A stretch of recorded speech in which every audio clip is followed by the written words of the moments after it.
রেবতী, আমাকে কেউ ডাকছে, আমাকে যেতে হবে। বাহ, আজকে তো আপনি প্রমাণ করে দিলেন যে আপনি প্রথমে রাজপুরোহিত, তারপর মিহিরের পিতা। রেবতী, ব্যাপারটা বোঝার চেষ্টা করো। না, আমার কিচ্ছু নতুন করে বোঝার প্রয়োজন নেই, আমি সব বুঝে গেছি। আপনার মিহিরের প্রতি বিন্দুমাত্র নজর নেই। কথাটা ঠিক নয় রেবতী। থাক,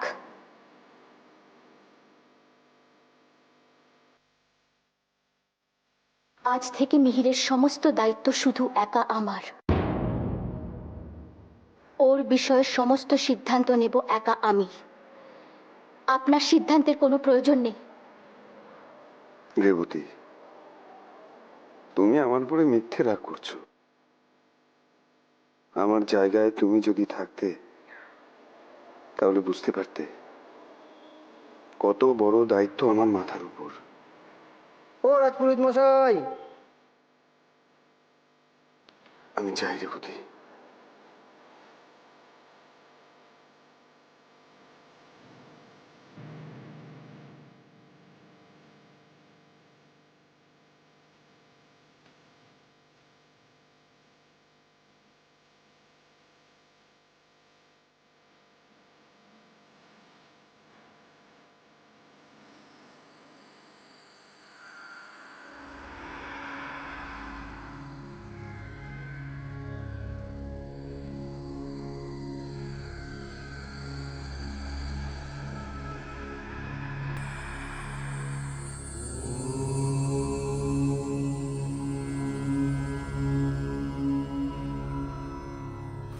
আমার না মনে হলো কেউ এখানে এসেছিল, আমাকে ডাকছিল। সে আমাকে নিয়ে যেতে চাইছিল। কেন ডাকছিল আমাকে? আমাকে কোথায় নিয়ে যাবে বলছিল? খনা স্বপ্ন দেখেছে, আর খনার স্বপ্নে মিহির এসেছিল। ওদের আত্মার টান বড় প্রবল, আর সেই কারণেই মিহির খনার স্বপ্নে দেখা দিয়েছে, এত সব কিছুর পরেও। যখন খনার সাথে পৃথিবীর আর কোনো যোগাযোগ নেই, সেই পরিস্থিতিতেও মিহিরের খনার স্বপ্নে আসা বড়ই চিন্তার লক্ষণ। মিহিরের খনার প্রতি যে আত্মিক টান, সেই টানের শক্তিতেই মিহির এসেছে। ঈশ্বর কি যে লীলা করছেন কিছুই বোঝা যায় না।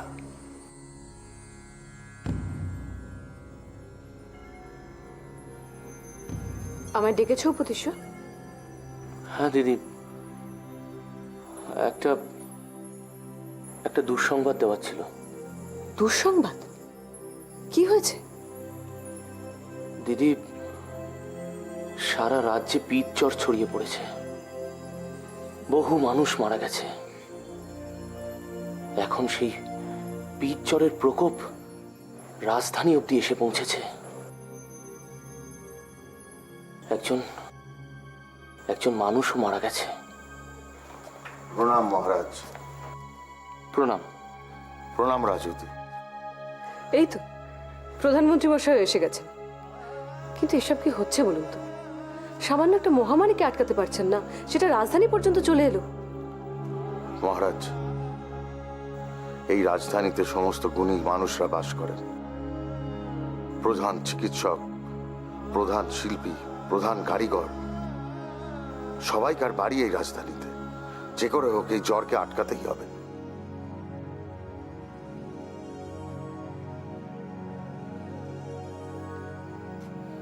আপনি একটা কাজ করুন প্রধানমন্ত্রী মশাই, আমি নিজে যাব জ্বর কবলিত মানুষদের দেখতে। আপনি আমার যাবার প্রস্তুতি করুন। এ আপনি কি বলছেন মহারাজ? সেখানে গিয়ে আপনার যদি কিছু হয়ে যায় তখন আমি বাকিদের কি জবাব দেব? প্রধানমন্ত্রী মশাই কিন্তু একেবারে ঠিক কথা বলছেন উপদেশ। তোমার এভাবে যাওয়াটা উচিত হবে না। তোমার যদি কিছু হয়ে যায়, মহানামা এখন রাজপ্রাসাদে নেই, তোমাকে রক্ষা করবে কে? আপনার প্রাণ সব থেকে মূল্যবান প্রাণ এই দেশের মহারাজ। আমি কোনো মতেই আপনাকে কোনো বিপদে ঠেলে দিতে পারি না।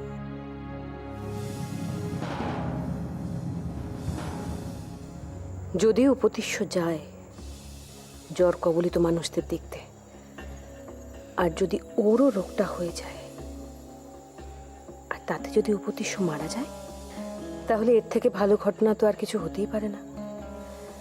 আমার আর মহানামার পক্ষে সিংহাসন দখল করা অনেক অনেক সহজ হয়ে যাবে। সুতরাং এটা একটা বড় সুযোগ, আর এটাকে আমি হাতছাড়া হতে দেব না। প্রধানমন্ত্রী মশাই, আমার সেখানে যাওয়াটা প্রয়োজন। এত মানুষ মারা যাচ্ছে, সেখানে আমি এই রাজপ্রাসাদে চুপচাপ বসে থাকতে পারি না। কিন্তু তোমার যাওয়া চলবে না উপতিষ্য।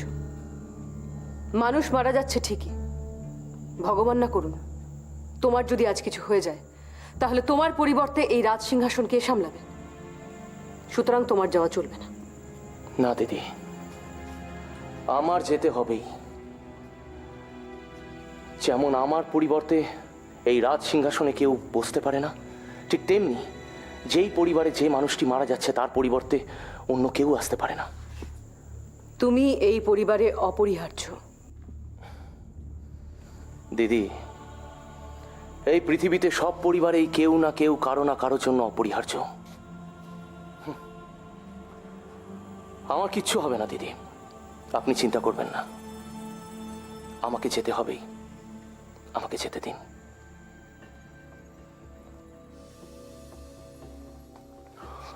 আসুন প্রধানমন্ত্রী মশাই, আমার সাথে আসুন।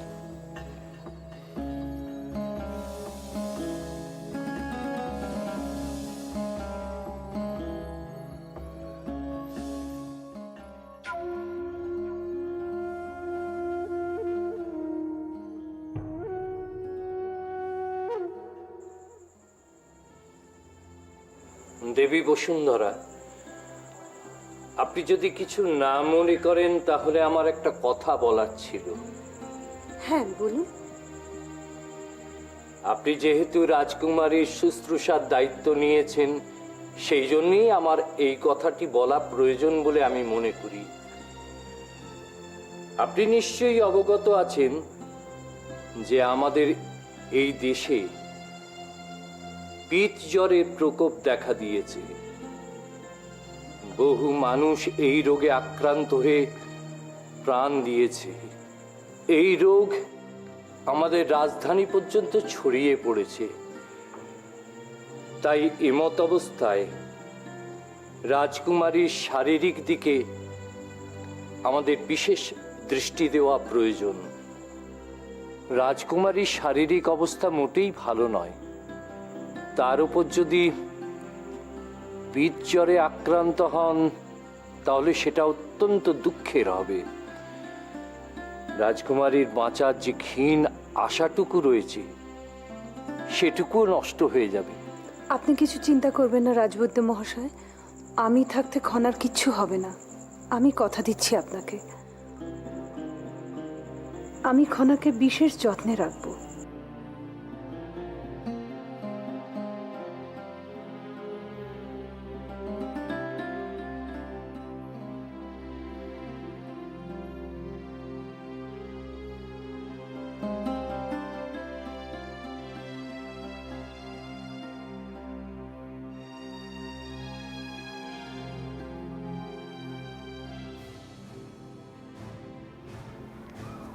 একবার ভেবে দেখেছেন সিংহলের অবস্থাটা?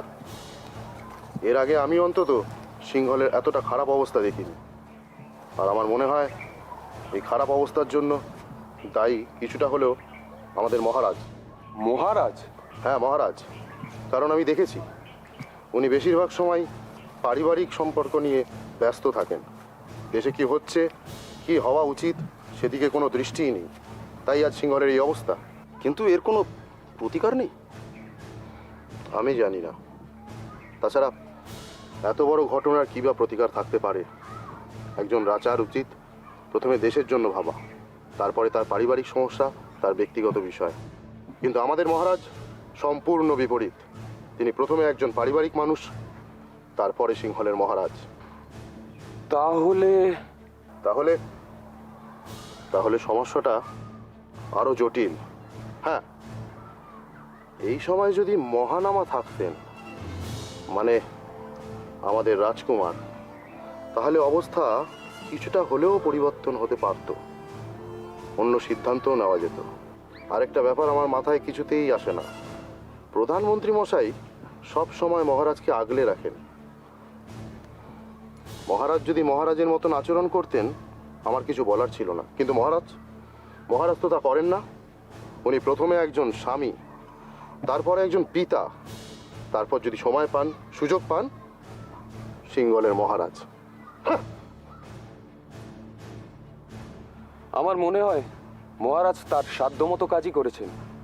একজন মানুষ তার সাধ্যের বাইরে গিয়ে কি কাজ করবে? এমন তো ওরকম অনেক দেখা আছে।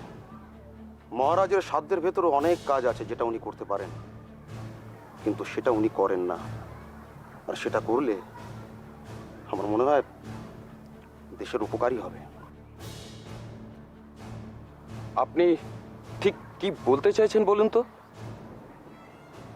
এই যে এতদিন হয়ে গেল সিংহলের কোনো উত্তরাধিকারী নেই, মহারাজের যদি সত্যি সত্যি দেশের প্রতি ভালোবাসা থাকতো তাহলে উনি দ্বিতীয় বিবাহ করতেন একজন উত্তরাধিকারীর জন্য, কিন্তু তিনি তা করেননি। আর দ্বিতীয় বিবাহ করাটা অপরাধের কিছু নয়, মহারাজের বাবাও তাই করেছিলেন। রাজার সঙ্গে রানীমার সম্পর্ক অত্যন্ত ভালো, হয়তো সেই জায়গা থেকে তিনি কিছু করছেন না। ভালো মন্দ কিছু নয়, আসল কথা হচ্ছে আমাদের মহারাজ হচ্ছেন একজন স্ত্রৈণ।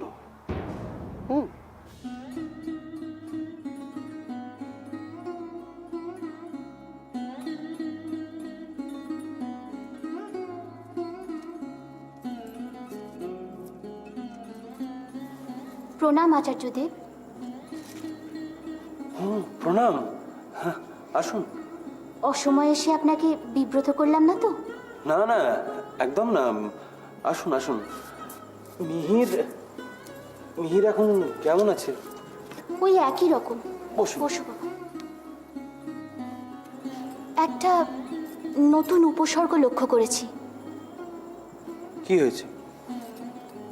মিহির এই চিত্র অঙ্কন করেছে। চিত্র অঙ্কন?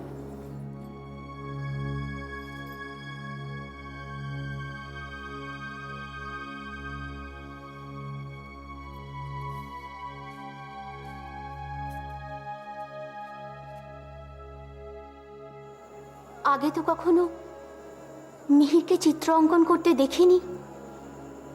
হঠাৎ হঠাৎ কি পরিবর্তন? আচার্যদেব, এই চিত্র অঙ্কন আমার মিহিরের অসুস্থতা বৃদ্ধির লক্ষণ নয় তো? মানে ওর মস্তিষ্ক বিকৃতির পূর্ব লক্ষণ নয় তো?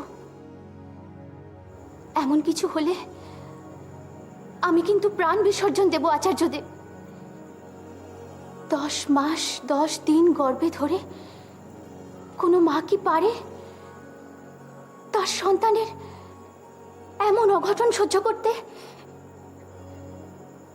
না না, আপনি একদম দুশ্চিন্তা করবেন না। আমি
মিহির এইসব চিত্র অঙ্কন করার ভাবনাটা তোমার মাথায় এলো কি করে?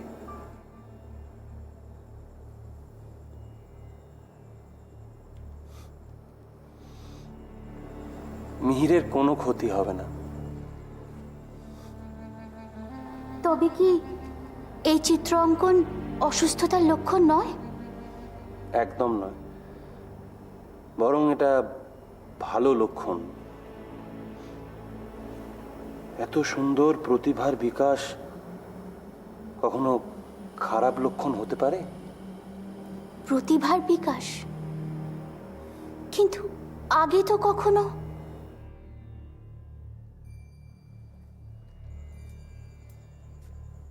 মানুষের মন কি চায়, কখন চায়, তা কি আমি বা আপনি কেউ বলতে পারি? আসলে মানুষের মন তো অন্যের ইচ্ছার অধীনস্থ নয়। হয়তো নিজের মনের ইচ্ছেতেই মিহির অসাধারণ এক চিত্রকর হয়ে উঠবে ভবিষ্যতে। তাহলে চিন্তিত হওয়ার কোনো কারণ নেই?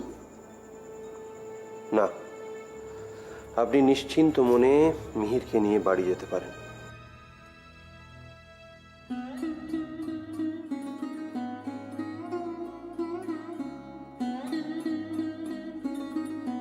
চলো বাবা, চলো।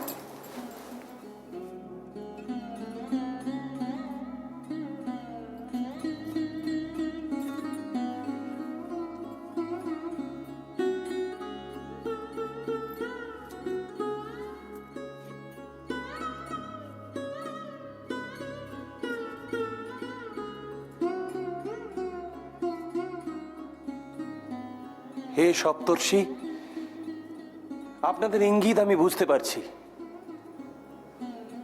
মিহিরের এই চিত্র তো বোম, ক্ষিতি, অপ। আমি বেশ বুঝতে পারছি এ কিসের প্রতিকৃতি, কিন্তু এই বিষয় তো আমি মিহিরকে কখনো শেখাইনি। আমি বুঝতে পারছি যে খনা নক্ষত্র লোকে আপনাদের পর্যবেক্ষণে জ্ঞানপ্রাপ্ত হচ্ছে, আর সেই জ্ঞানের প্রকাশ ঘটছে মিহিরের মধ্যে। খনার জ্ঞান প্রবাহিত হচ্ছে মিহিরের মধ্যে। অপূর্ব, অপূর্ব আপনাদের লীলা, অপূর্ব।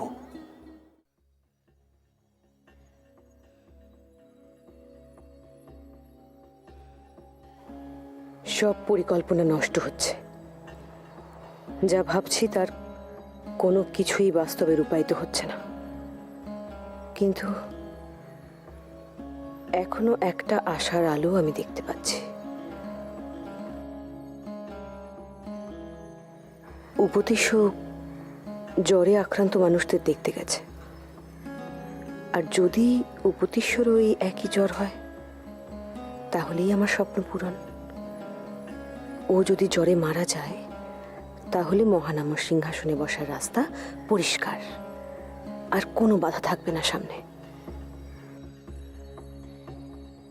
যত তাড়াতাড়ি সম্ভব মহানামাকে অভ্যর্থনা জানানোর জন্য প্রস্তুতি শুরু করা উচিত। কারণ আমার মন বলছে মহানামা খুব তাড়াতাড়ি রাজপ্রাসাদে ফিরে আসবে।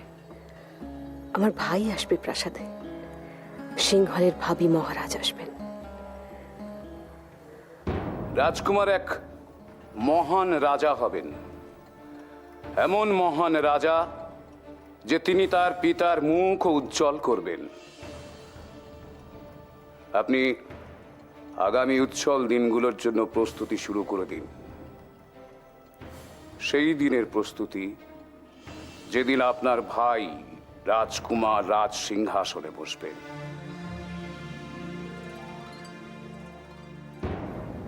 মাঝে মাঝে প্রকৃতিও এতটা সাহায্য করে আমি জানতাম না। প্রকৃতি উপতিষ্যকে মারবে আর আমার ভাই হবে রাজা। আমি এখনো বিশ্বাস করতে পারছি না সে আমার পিতার নামকেও ছাড়িয়ে যাবে। আমার পিতা যে আমার মার সাথে বিশ্বাসঘাতকতা করেছিল, এটাই এটাই তার শাস্তি। প্রণাম রাজৌদি। বল, কি খবর আছে? একজন অচেনা ব্যক্তি এসেছেন মহারাজের সঙ্গে দেখা করতে, কিন্তু মহারাজ তো রাজপ্রাসাদে নেই। অচেনা ব্যক্তি? এই সময় উপতিশ্বর সঙ্গে দেখা করতে এসেছে? কে কে হতে পারে?